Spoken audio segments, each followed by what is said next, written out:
Okay, this year I've been growing some new varieties of lettuce, and very impressed I am too with them. This one is called Rosa di Trento, obviously an Italian variety, and as you can see it's loose leafed, but it's lovely vibrant green in the centre, but these lovely red tinges. You know, quite fulsome once they grow.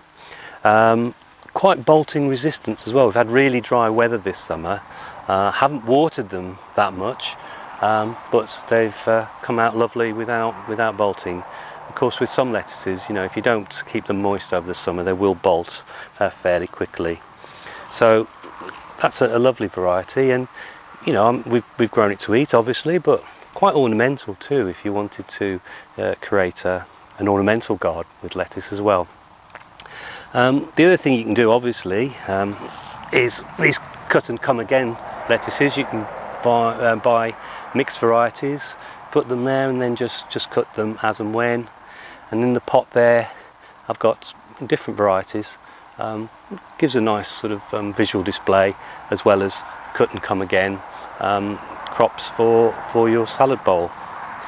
And one other lettuce I want to show you, which is really beautiful lettuce, is over this way. So just going to walk over here.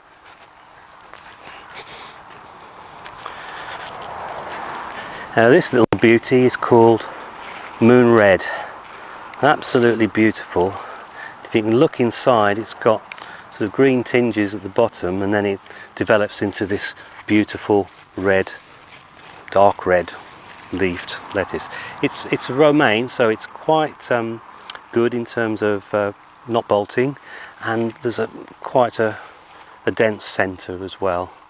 Again, lovely to eat, lovely in the salad bowl, but if you wanted to also create a visual display for your garden, they're quite ornamental too. So some lovely lettuces that you can try out. Do have a go.